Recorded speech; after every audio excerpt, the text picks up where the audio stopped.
Thus, the ubiquitous time-saving tools, instant coffee, fast food, ATMs, microwave ovens, personal computers, as if somehow life would be better if we could speed our way through it.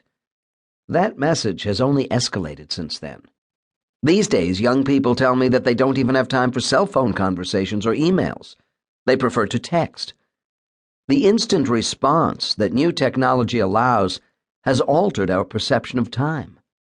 And ironically, most of us seem to feel we have far less time as a result. Many of us feel that the modern efforts to save time have backfired, bringing onerous new problems of their own. Our technological advances and constant availability have blurred the line between leisure time and work. No sooner do we wrap our minds around a new computer program than it becomes obsolete. We can end up wasting precious minutes stuck on the phone with someone on the other side of the world, trying to figure out how to reset the computer brain in our dryer or stove or espresso machine. It takes time to learn how to do online banking, connect with friends on Facebook, master the complexities of smartphones and GPS units, and download a bestseller to our e-readers. When Excel crashes and the work is lost after we've spent an hour entering data for a deadline, our blood pressure skyrockets. There's even technology to fix the stress created by technology. I recently learned of an experimental Google feature called Email Addict that shuts you out of your inbox, forcing compulsive email checkers to give it a break. Don't get me wrong, I think we're living in an amazing age, as miraculous and futuristic as anything out of the Star Trek and Jetsons episodes of my youth. I love being able to talk on my laptop face to face with someone on the other side of the world, or to download a book or a piece of music in a minute. The problem for a lot of us is figuring out how to disconnect from all this intensity for some peace and quiet. And how much of the time-related stress in our lives comes from trying to accommodate every single person who wants a piece of our day. Do you suffer from the disease to please, striving to satisfy all those who make a claim on your time? Many of us are torn between the desire to be generous with our time and the need to conserve our own energy.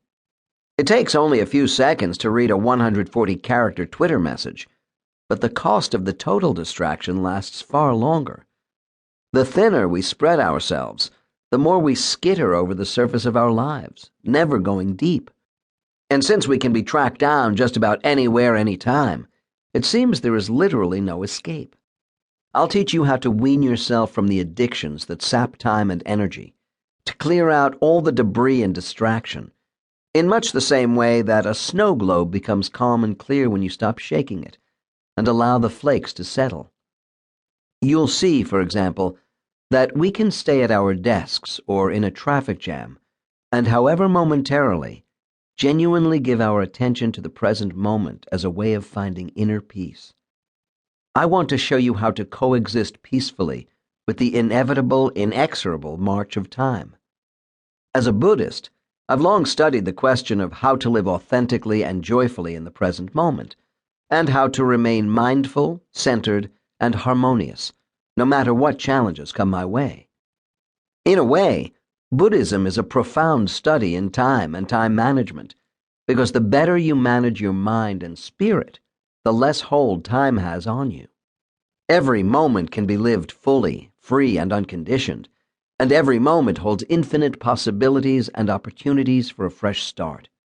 Every moment of heightened consciousness is precious beyond price, for awareness is the primary currency of the human condition. Buddhism for me is a study in how to live fully and authentically, not only in our earthly time zone, but in what I call Buddha Standard Time, the dimension of timeless time, holy now. In recent years, I've had so many people ask me for help with finding their spiritual center in their out-of-control lives that I decided to make it the topic of this book, to show how we can discover a more calm, vibrant, and gratifying way of life. We can become masters rather than victims of a packed schedule and constant change, and feel composed in any situation, neither rushed nor overwhelmed, but peacefully in the moment.